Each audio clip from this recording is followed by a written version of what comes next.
사랑하는 형제자매 여러분, 오늘 우리는 우리 인생에서 가장 소중하고 결정적인 시기, 바로 젊음에 대해 이야기하고자 합니다. 이 메시지가 여러분의 마음에 깊은 울림을 주거든 하나님의 은혜가 더 많은 영혼에게 닿을 수 있도록 좋아요와 구독으로 이 말씀을 널리 퍼뜨려 주십시오. 여러분의 작은 손길 위에 하나님의 크신 축복이 함께하기를 기도합니다. 하나님과 함께 이 땅에서 살아가는 우리의 인생에는 크게 세 가지의 중요한 단계가 있습니다. 첫 번째는 모든 가능성이 열려있는 청년기입니다. 두 번째는 그 가능성을 현실로 만들어가는 장년기이며 마지막 세 번째는 다음 세대를 위해 영적인 유산을 남기는 장로의 세대입니다. 이 세 단계는 서로 긴밀하게 연결되어 있으며 특히 첫 단계인 청년기를 어떻게 보내느냐가 나머지 인생 전체의 방향을 결정합니다. 성경은 이 진리를 분명하게 보여줍니다. 다윗을 보십시오. 선지자 사무엘이 이새의 집에 와서 새로운 왕에게 기름을 부으려 할 때 다윗은 그 자리에 있지도 못했습니다. 그의 아버지를 포함한 모든 이들이 어리고 힘없는 양치기 소년 다윗을 왕의 제목이라고는 상상조차 하지 않았기 때문입니다.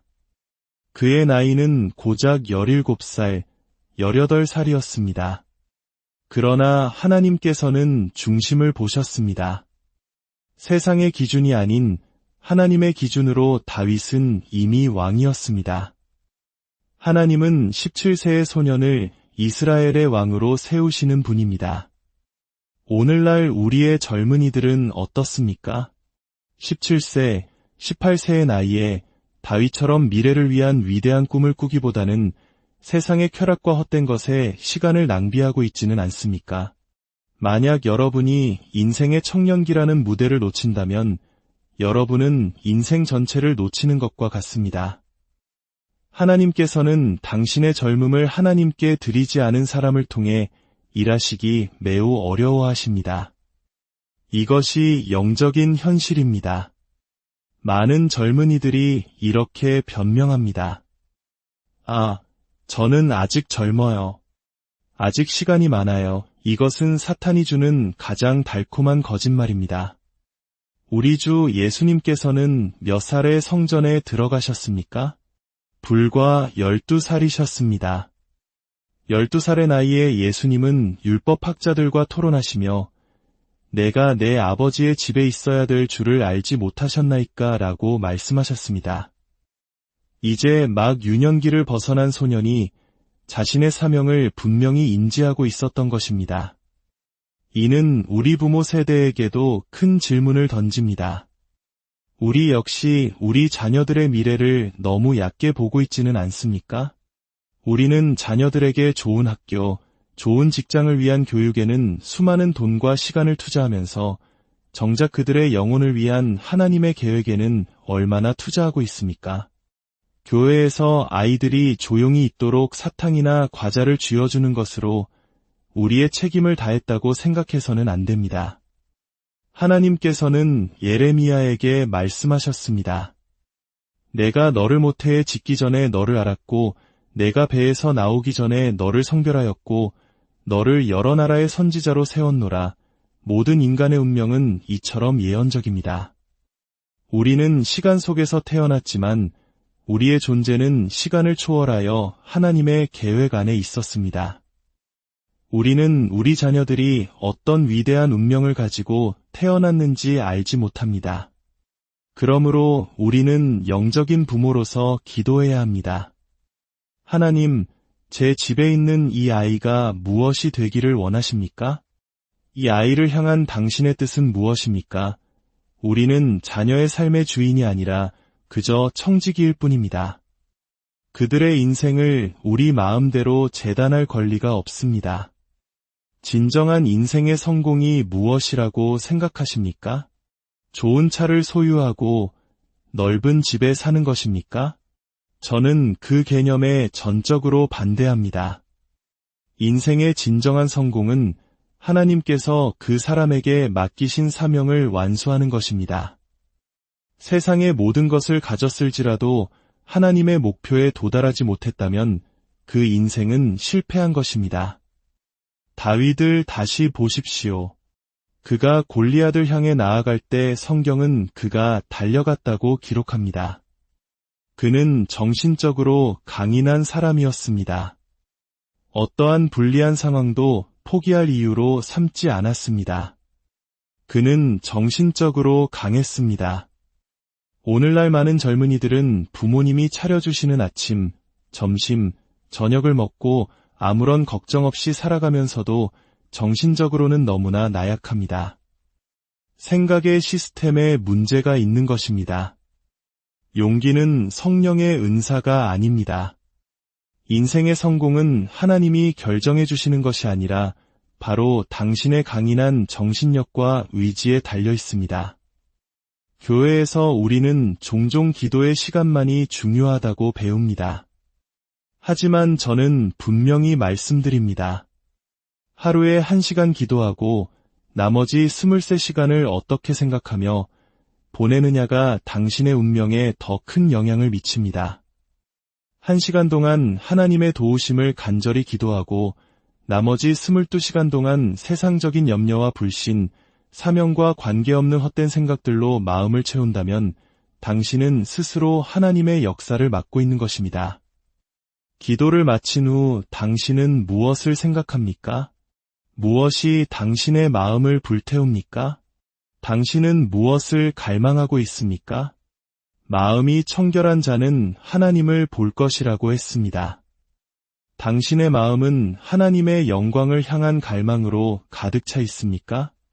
하나님의 사명에 대한 생각으로 가득 찬 사람들은 결국 그들의 세대에서 비범한 인물이 됩니다. 이것은 결코 우연히 일어나지 않습니다. 수많은 사람들에게 안수 기도를 한다고 해서 모두가 영웅이 되는 것은 아닙니다. 아담과 하와를 축복하신 분은 하나님 자신이었습니다. 하지만 그들은 성공했습니까? 아닙니다. 모든 것은 우리의 생각체계, 우리의 정신력에 달려 있습니다. 젊은이 여러분, 그렇다면 어떻게 이 중요한 시기에 강한 정신력을 기를 수 있겠습니까? 첫째, 당신의 생각을 지키십시오. 당신의 생각체계가 당신의 인생을 만듭니다. 매일 하나님의 말씀을 묵상하십시오. 성경을 읽는 시간은 결코 낭비되는 시간이 아닙니다. 그것은 영혼을 위한 가장 위대한 투자입니다. 사람이 떡으로만 살 것이 아니요 하나님의 입으로부터 나오는 모든 말씀으로 살 것이라 했습니다. 말씀 없이는 어떤 젊은이도 성공할 수 없습니다. 둘째, 믿음으로 사십시오. 우리가 살고 있는 이 물질 세계가 전부가 아님을 기억하십시오. 이 세상 위에는 영적인 세계가 존재합니다. 세상의 은행이 텅 비어도 하늘의 창고는 언제나 가득 차 있습니다. 다니엘과 그의 세 친구 사드락, 메삭, 아벳느고가 바빌론의 포로로 끌려갔을 때 그들은 젊은이였습니다. 그러나 그들은 왕의 진미와 포도주로 자신을 더럽히지 않기로 믿음의 결단을 내렸습니다. 그 믿음이 그들을 그 시대의 가장 영향력 있는 인물로 만들었습니다. 셋째, 나쁜 친구를 멀리하십시오. 과학적으로도 증명된 사실입니다. 당신은 당신이 가장 많이 어울리는 5사람의 평균이 됩니다. 당신의 주변에 어떤 사람들이 있습니까? 그들은 당신의 믿음을 격려하고 당신의 꿈을 응원하는 사람들입니까? 아니면 당신을 세상의 길로 이끄는 사람들입니까? 때로는 멀리 가기 위해 홀로 서는 용기가 필요합니다. 하나님의 위대한 부르심은 종종 우리를 고독하게 만듭니다. 모든 사람과 함께 그 길을 갈 수는 없습니다. 넷째, 스스로를 훈련하십시오. 훈련은 매일의 의식입니다. 일주일에 한 번 하는 것이 아니라 매일 반복하는 것입니다. 당신의 영혼을 지키는 훈련, 기도 생활의 훈련, 목표를 향해 나아가는 훈련. 이 모든 것은 매일의 반복을 통해 이루어집니다. 예수님께서는 30세에 공생애를 시작하시기 전 40일을 금식하며 기도하셨습니다. 젊음의 에너지를 훈련을 통해 거룩한 능력으로 바꾸셨습니다. 여러분, 금식하십시오. 기도하십시오. 여러분의 몸은 성령이 거하시는 성전입니다. 운동을 통해 몸을 단련하고 절제를 통해 정신을 단련하십시오. 잠자는 시간, 일어나는 시간, 먹는 습관까지도 훈련의 대상이 되어야 합니다. 사랑하는 젊은이 여러분, 여러분의 세대가 여러분을 기다리고 있습니다. 더 이상 주저앉아 있을 수 없습니다. 일어나야 합니다. 하나님의 말씀을 당신의 심장에 새기고 믿음으로 담대하게 세상에 맞서십시오. 불의와 타협하지 마십시오. 세상의 성공을 위해 당신의 영혼을 팔지 마십시오. 요셉은 감옥에 갔지만 결코 타협하지 않았습니다. 결국 하나님께서는 그를 애굽의 총리로 세우셨습니다. 여러분이 정직과 성실의 원칙을 지키며 살아갈 때 하늘은 반드시 여러분과 함께할 것입니다. 정직하게 살아가십시오. 다른 사람을 착취하지 마십시오. 여러분이 대접받고 싶은 대로 다른 사람을 대접하십시오. 여러분의 마음에 하나님을 향한 올곧은 원칙이 있을 때 여러분의 인생은 반석 위에 세운 집처럼 흔들리지 않을 것입니다. 지금 이 순간 당신의 삶을 하나님께 온전히 드리기로 결단하십시오. 당신의 젊음을 하나님의 영광을 위해 사용하기로 마음먹으십시오. 그럴 때 하나님께서 당신의 삶을 통해 놀라운 일을 행하실 것입니다. 당신은 더 이상 구경꾼이 아니라 당신 세대의 역사를 써내려가는 주역이 될 것입니다.